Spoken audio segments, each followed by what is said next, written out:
समय के अंधेरे गड्ढे में एक कहानी जन्मी, रोशनी और अंधेरे की, विद्रोह और पतन की, ल्यूसीफर की कहानी। तो शुरू होती है हमारी यात्रा उस पहेली में जिसने सदियों से दार्शनिकों, धर्मशास्त्रियों और जिज्ञासु दिमागों को उलझाए रखा है। कल्पना करो एक प्राणी की जिसकी अद्भुत शक्ति और सौंदर्य है, जो पहली रोशनी से जन्मा है, एक प्राणी जिसका नाम का मतलब होता है रोशनी लाने वाला। पर ये कोई सामान्य नायक की कहानी नहीं है, ये एक विद्रोह की कहानी है, अनुग्रह से पतन की कहानी है, लूसीफर की कहानी है। लूसीफर वो सुबह का तारा, पौ फटने की पहली रोशनी, सबसे ज्यादा चमकने वाला, अपने आकाशीय घर से निकाल दिया गया। क्यों? सोच में पड़ जाओगे ना। क्या घमंड था, महत्वाकांक्षा थी, या फिर आजादी के लिए तड़प थी जिसने उसके पतन को जन्म दिया? यह कहानी जितनी मनमोहक है उतनी ही डरावनी है, जितनी जटिल है उतनी ही सरल है। यह एक कहानी है जो सिर्फ पतन की बात नहीं करती, पर मोक्ष और नरक की सजा की भी बात करती है।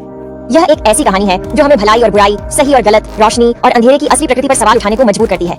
ये कहानी है जो हमें सोचने पर मजबूर करती है, क्या हो अगर सबसे तेज रोशनी ही सबसे गहरी छाया बन जाए?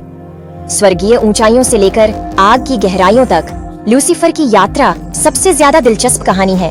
एक कहानी जिसने लिटरेचर, कला और संस्कृति में अनगिनत कृतियों को प्रेरित किया है। प्रकाश वाहक, अंधेरों का राजकुमार, नरक का शासक कैसे बन गया?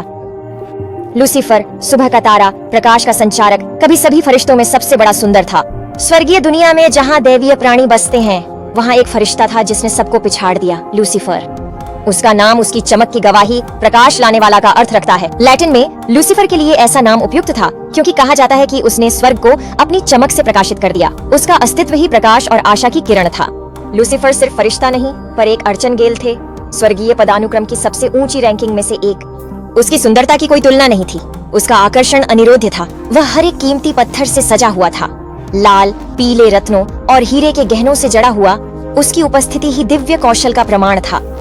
उसकी बुद्धिमत्ता का कोई सानी नहीं था, उसका ज्ञान अपार था, गहरा। लूसीफर्स दिल में घमंड और महत्वाकांक्षा के बीज अंकुरित होने लगे, जिसने उसे विद्रोह की राह पर ले जाया। तो लीजिए शुरू होती है लूसीफर की गिरावट की कहानी।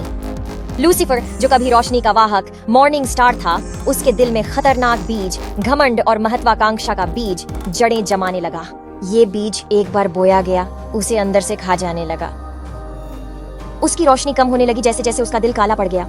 उसका घमंड आम नहीं था, वो चमकदार, मदहोश कर देने वाला घमंड था जो सारे आसमानी जीवों में सबसे शानदार होने की वजह से आया था।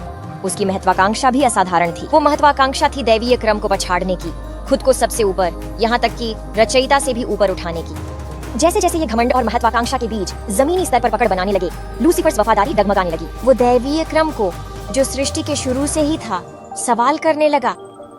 उसके पहले के सुरीले संगीत बेसुरे नोट्स में बदल गए। उसकी चमकदार रोशनी एक धुंधले अंधेरे से बदल गई। उसकी बगावत अचानक नहीं हुई थी, ये धीरे धीरे का बदलाव था। यह खुसुर पुसुर से शुरू हुआ, खुसुर पुसुर जो बातों में बदली और बातें जो खुली बगावत में तब्दील हो गईं। उसके शब्द जो कभी सृजनकर्ता के लिए प्रशंसा और भक्ति से भरे होते थे, अब असहमति और विद्रोह की गूंज में बदल गए थे। उसकी बगावत छूत की तरह फैली। यह आग की तरह देवी देवताओं में फैला, जिसने स्वर्गीय सेना के तिहाई हिस्से को बगावत की राह पर चलने के लिए उकसाया। वो सब लूसीफर के इर्द गिर्द इकट्ठा हुए, उनका विद्रोह का प्रकाश स्तंभ, उनका बगावत का प्रतीक। लेकिन दैवीय व्यवस्था को चुनौती नहीं दी जा सकती थी। सृजनकर्ता ने अपनी दिव्य बुद्धि से लूसीफर और उसके अनुयायियों को निकाल बाहर किया। स्वर्ग में युद्ध छिड़ गया, एक युद्ध जिसने भीषण पतन का नेतृत्व किया। मॉर्निंग स्टार लूसीफर को स्वर्ग से निकाल दिया गया, उसकी दैवीय महिमा से वंचित कर दिया गया, और इस तरह मॉर्निंग स्टार लुढ़क गया, स्वर्ग की ऊंचाइयों से नरक की गहराइयों में गिरा।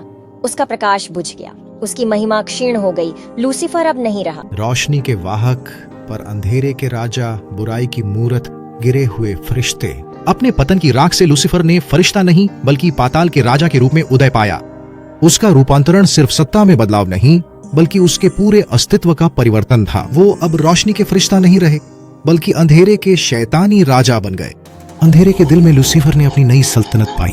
उसका राज्य सोने की सड़कों और स्वर्गीय संगीत वाला नहीं, बल्कि आग और गंधक का, दुख और निराशा की जगह था, जहां खोए हुए आत्माएं यातना में अनंत काल बिताने के लिए अभिशापित थीं।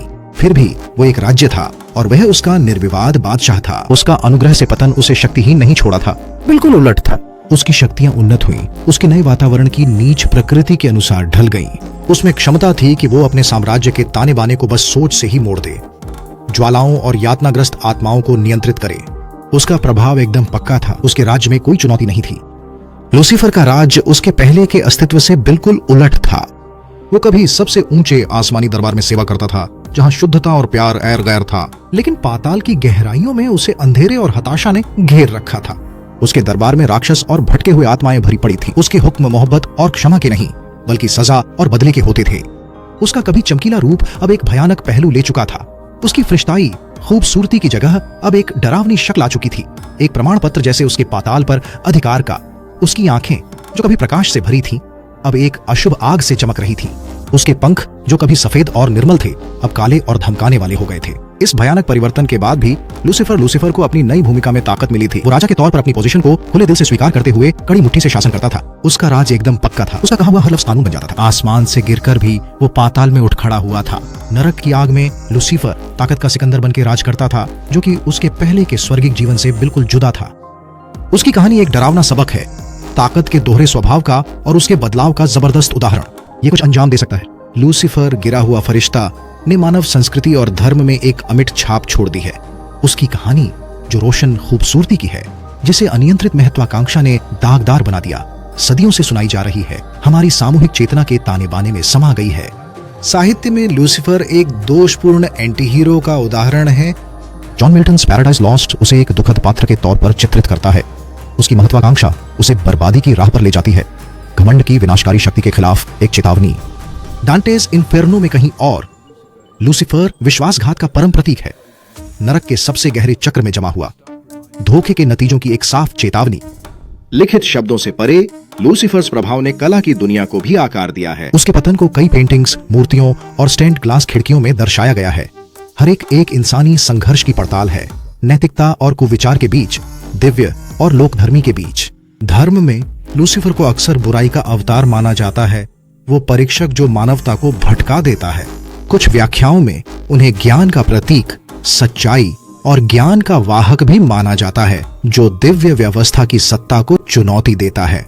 लोकप्रिय संस्कृति में लूसीफर की विरासत शायद पहले से ज्यादा दिखाई दे रही है। टेलीविजन शो से लेकर कॉमिक्स तक वो दर्शकों को अपनी ओर खींचता रहता है। उसका किरदार इंसानी जैसा, जटिल परतों वाला और एक अंधेरे आकर्षण से भरा है। लेकिन मीडिया चाहे जो भी हो, व्याख्या चाहे जैसी भी हो, लूसीफर की कहानी का सार वही बना रहता है। एक ऐसी कहानी जिसमें खूबसूरती और चमक दमक को घमंड और महत्वाकांक्षा ने धूमिल कर दिया। एक सचेतक कथा जो समय समय पर गूंजती रहती है, हमारी खुद की मानवीय खामियों और सही गलत के बीच अनवरत संघर्ष का आईना। इस तरह गिरे हुए फरिश्ते लूसीफर की कथा हमारी सामूहिक चेतना में अंकित हो गई है।